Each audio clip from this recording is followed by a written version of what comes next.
Labour has never done well in a UK election without doing really well in Scotland. We need deposit ATMs and we need withdrawal ATMs, and we need a law that means that businesses have to accept cash. UK workers have had the most bargaining power essentially since the 1970s because the jobs market is so tight. Can Britain actually afford to maintain a global military presence?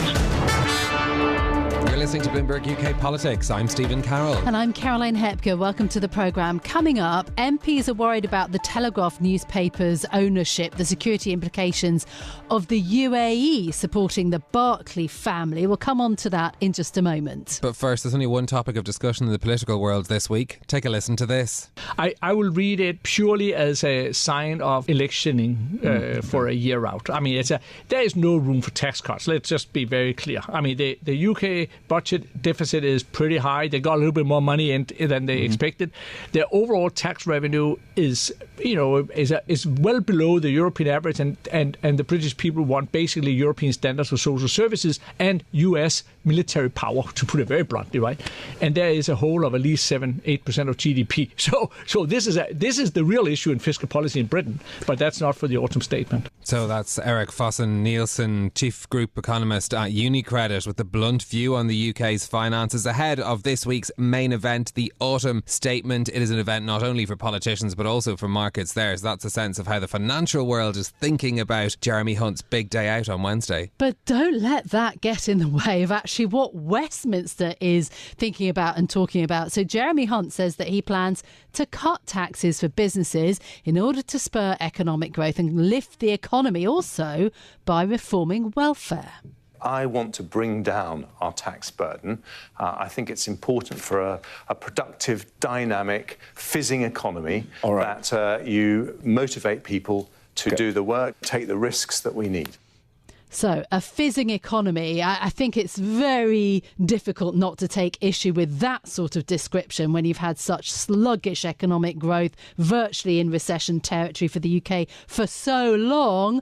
Having said that, the Labour Party are 20 points ahead in the polls. UK taxes are at the highest since World War II. The Chancellor is under pressure to come up with something. Yeah, he is. And I mean, the one piece of good news that came for the government was that inflation had come back down below its target of under 5% last week, giving a bit of a lift to at least the government's ambitions for what they think they can do with the economy. But that's shifted the conversation then to whether or not taxes could be cut. Rishi Sunak's been speaking about this morning in a speech in North London, saying that now that inflation has halved, they can begin to cut tax, but he says they want to cut taxes carefully and sustainably. Much speculation about what exactly tax cuts could manifest themselves as. No clear clues in Rishi Sunak's speech. He did say, though, that their 5 long-term decisions would be reducing debt, cutting tax, building domestic sustainable energy, backing British business and delivering world-class education. Very much light on the details, though, although he also took his chance to take a dig at the opposition Labour Party. Of course, unsurprising given how far ahead Labour are in the polls as well. And this is something that we've also been hearing from the Shadow Chancellor about. Yeah, absolutely. The Shadow Chancellor, Rachel Reeves, because, of course, one of the key issues is whether or not inheritance tax is going to be cut. It's had already some pushback from MPs within the Conservative Party because it's a move that can easily be framed as helping the rich. Anyway, here's Rachel Reeves. Let's see what they do. But we are in the middle of a massive cost of living crisis, and cutting inheritance tax, which benefits less than 4% of estates each year, that seems an unusual way to tackle the scale of the cost of living crisis that we have right now. So the Shadow Chancellor, Rachel Reeves there. So if it's not inheritance tax, what about the big ones? Income tax, national insurance. Hunt has seemed sort of quite cool on those. The Times has talked about him maybe lopping a penny off income tax, and that seems quite hopeful. And to your point about Rishi Sunak, would a promise of cutting income tax at some point in the future actually be enough for voters? I mean, note that Hunt has talked about the path to lower taxes. That's quite careful.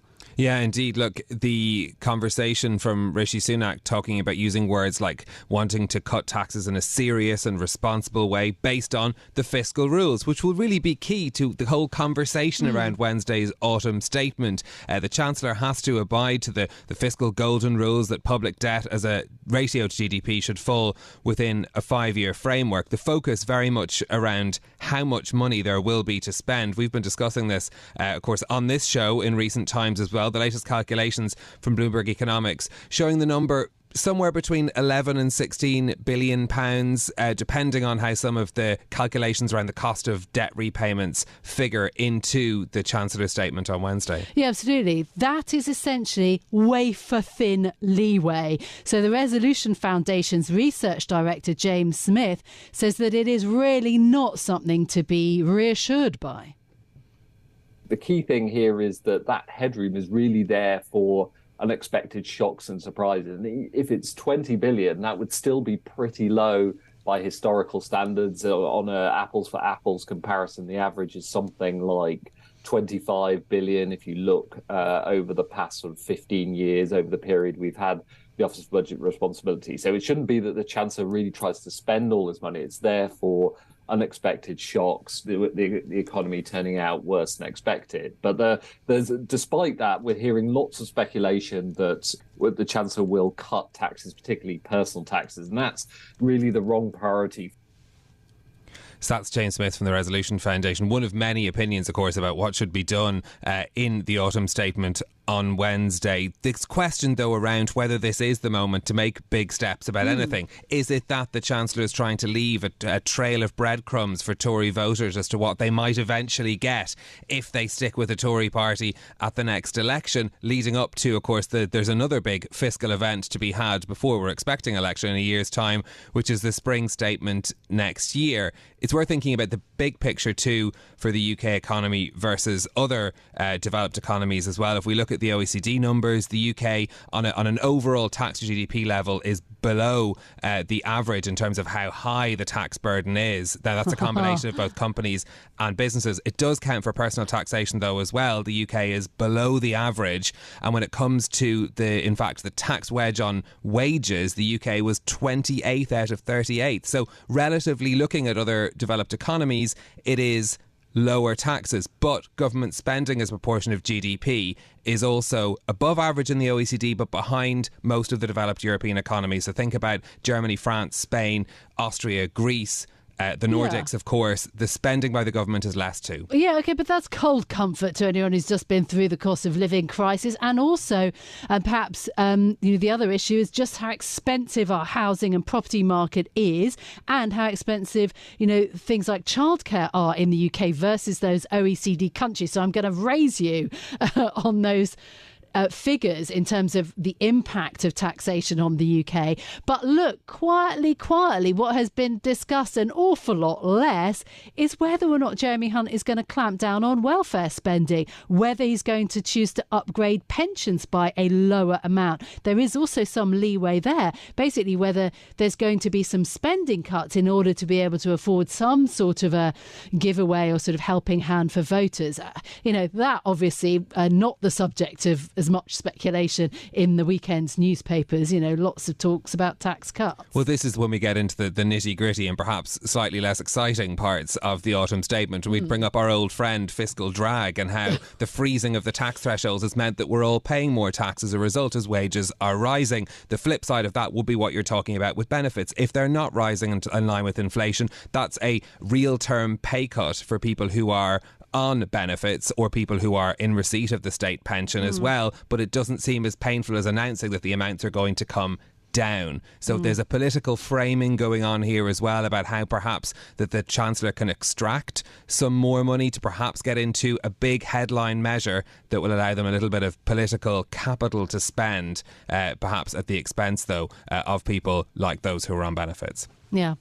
Look, politicians are then clamouring for tax cuts, but the business community, meanwhile, is looking for longer-term decisions, ones that will help grow and build the economy. So earlier, we spoke to the chief executive of the Confederation of British Industry, Rain Newton-Smith. She was speaking to Stephen and to our UK correspondent Lizzy Burden. Now, she stressed the need to focus on boosting investment. Look, I think what we absolutely want to see the Chancellor focus on Wednesday is how we drive sustainable growth in this country. And we firmly believe that making full expensing permanent is a really important way of driving business investment in this country, in every region. And we think it will raise business investment by over 20% and could lift GDP by 2% by 2030. So we think it's a real opportunity for the Chancellor to make that a permanent change to our tax landscape. And also there's so much that can be done as well around thinking about how we invest in people and training and skills and making the apprenticeship levy more flexible, but also thinking how we invest in green growth in the UK and really cement our leadership in tackling climate change and investing in the green technologies of the future. A lot of the conversation over this weekend, though, has been around tax cuts rather than those particular kinds of measures. I wonder, you as an economist,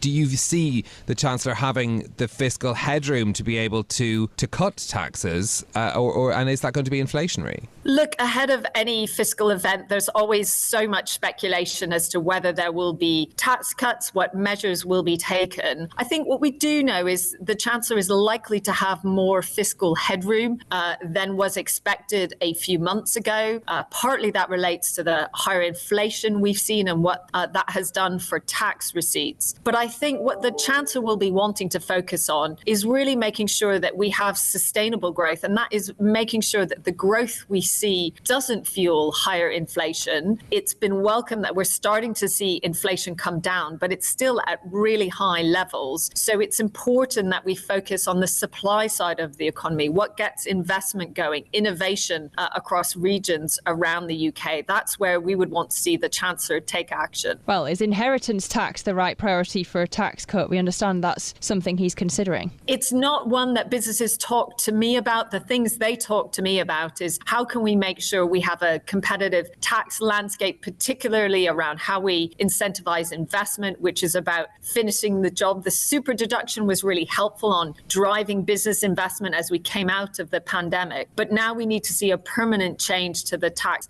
landscape to make it easier for businesses to invest, because so many investment projects last for decades. And particularly when we think about the transition to a net zero economy, investing in renewable energy, making businesses more energy efficient. These are really long-term investments. So we need to see long-term thinking and long-term changes in our policy to really deliver that growth. Well, are the Conservatives just chopping and changing policy too much to provide businesses with that certainty and that confidence? Look, I think we are in a much better place than we were just over a year ago. I think we have more stability in our public finances, and I think that's really important. I think the businesses do talk to me that some of the changes in direction on our infrastructure spending, the reversal in the decision on HS2 does make them worry about the UK's ability to follow through on big infrastructure projects.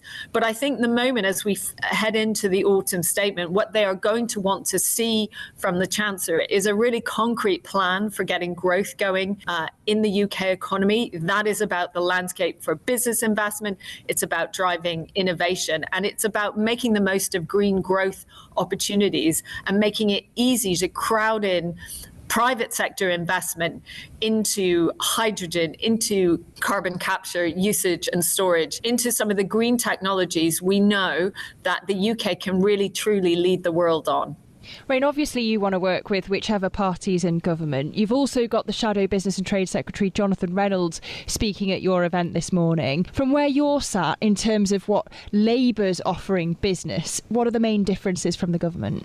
Look, we're really excited to be welcoming the Shadow Secretary for Business and Trade to our conference. I know he is keen to set out his vision for the UK economy. I think one area where we're really welcome to see what the Labour Party is considering is thinking about that flexibility in the apprenticeship levy. So that's been the government's flagship policy on trying to get more investment into training. But the businesses that I speak to say that the current system does not allow them to invest in the green skills that we need, whether that's helping electricians to learn about how to install air source heat pumps, whether that's thinking about making it easy for people across ages and across sectors to invest in digital skills. We need a much more flexible approach to what counts as lifelong learning. And so it's been great to see the Labour Party say that they will allow businesses to use up to 50% of their levy funds in a more flexible way to really address the training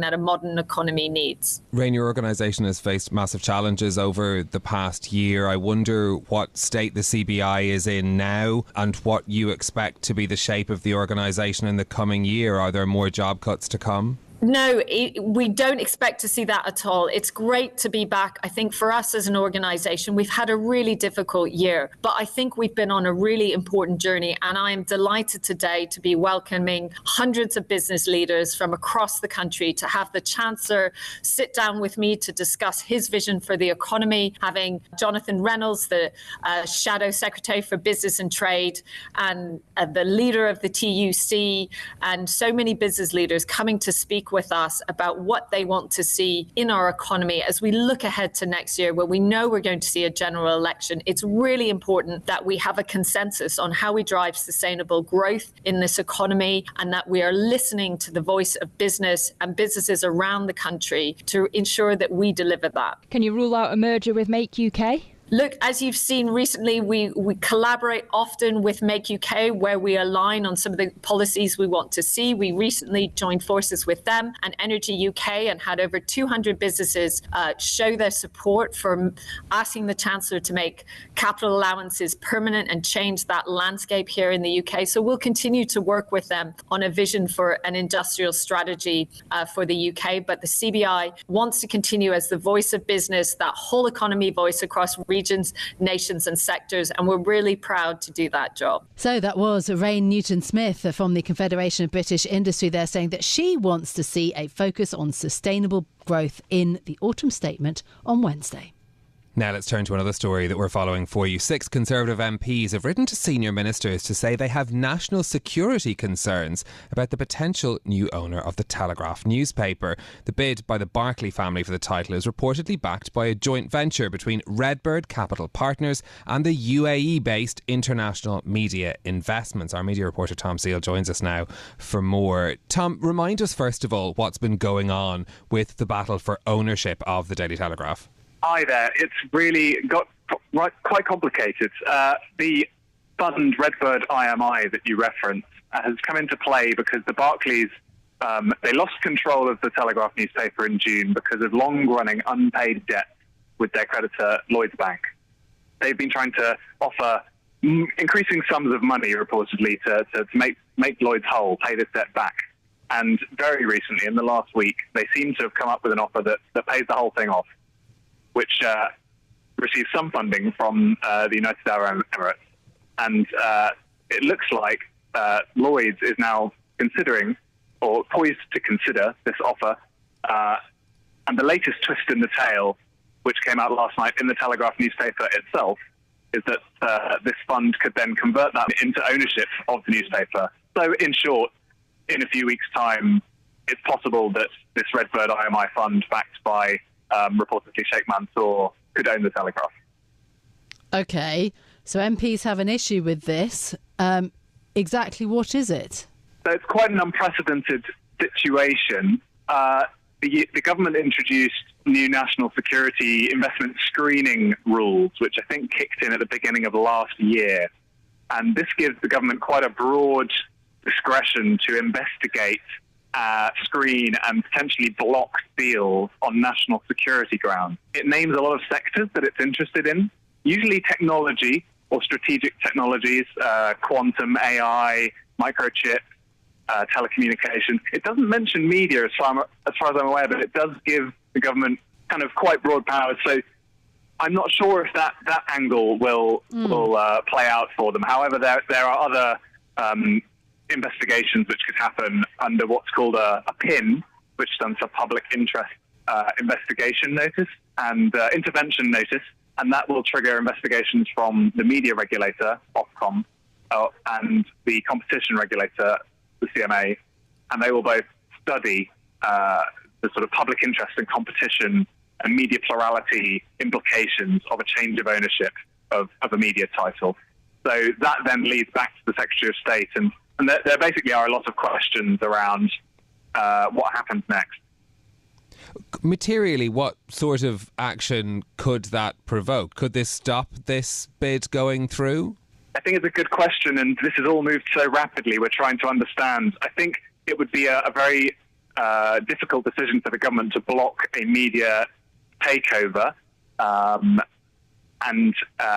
In fact, the deal, as we understand it so far, does not result in it going to the UAE. That's just based on one report from last night. I think the government has quite broad powers, so I suppose it's not impossible that they block it, but I can't say that I understand the full legal framework that would lead them to do that, and they would be reluctant to, that's quite a big decision for the government to block someone from owning a newspaper in what is a free market. Yeah, although, of course, the Telegraph newspaper is seen as having strong ties to the Conservatives. Obviously, the former Prime Minister, Boris Johnson, was a columnist. Do you think that plays a role in it? I mean, a quote from the letter from the MPs is, quote, material influence over a quality national newspaper being passed to a foreign ruler at any time should raise concerns. But given the current geopolitical context, such a deal must be investigated. So that's their view. Is it also that it's kind of... that it's so sometimes seen as closely tied to the Conservative Party? So I think there's no legal basis for that influencing the decision, but it's clearly an influence in the minds of Tory MPs. And another Tory MP, Neil O'Brien, tweeted saying they are two of the Telegraph and the Spectator, which is also on the block, a lot smaller, are two of the most prestigious publications in the country, and this is part of the reasoning for why it's such a concern. And yes, both are closely tied with the upper echelons of the Conservative Party. Boris Johnson edited The Spectator and was then the star columnist for The Telegraph. So I think that's clearly a key concern and has probably sharpened minds at the top of the Tory Party. But when it comes to this public interest intervention notice, the Secretary of State has to be very careful, and it's an apolitical decision. He acts in what she'll call a quasi-judicial capacity, and they get very nervous around any sort of hint of politics influencing their decision-making when it comes to some of this stuff. Are there other bids on the table for the Telegraph as well? Has it attracted a lot of interest? Yes, so while all this has been going on, there's actually a live auction process of which Lloyd's, appointed receivers. The receivers ultimately have launched an auction process, and that's garnered some interest. We've reported that two hedge fund bosses, Paul Marshall and Ken Griffin, are contenders. Paul Marshall, famous in the UK nowadays for having backed GB News, and he also runs the news website, or rather doesn't run, has funded the news website Unheard. Ken Griffin, boss of Citadel, massive hedge fund, very wealthy Republican donor. Another contender is DMGT, the company which owns the Daily Mail, amongst other newspapers. And their boss, Lord Rothermere, was in the newspaper over the weekend talking about his interest. Axel Springer was looking at it at the German media giant, but has kind of played down its interest because it's looking more at digital-only titles.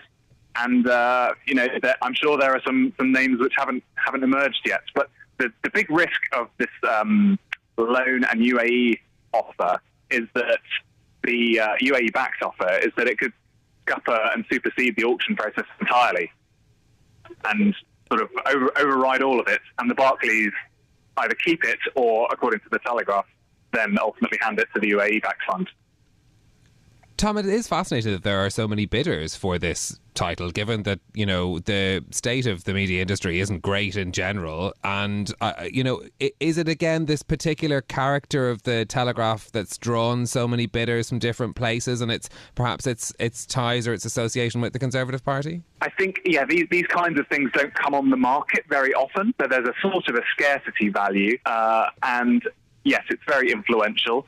If the polls are to be believed, they're pretty steady at the moment. The Conservatives are headed into a period of opposition, and perhaps whoever has influence over the pages of the Telegraph and the Spectator helps shape what that Conservative Party will look like, what its priorities are.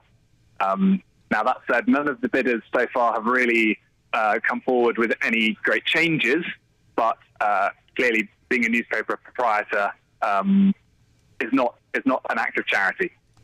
Tom, okay, thank you so much for being with us this morning. That is our media reporter, Tom Seal. Yes, on the fascinating story around the Telegraph and the push that some MPs want to see that sort of investigated further.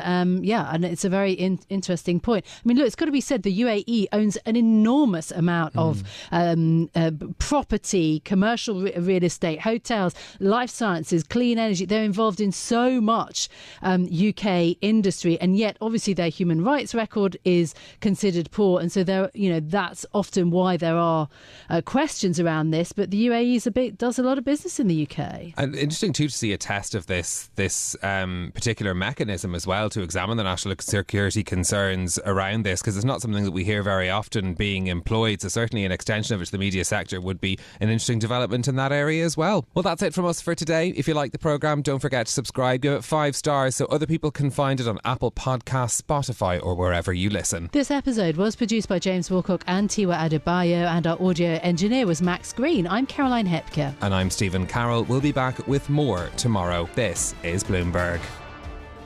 Bloomberg UK Politics. Listen weekdays at noon on DAB Digital Radio in London.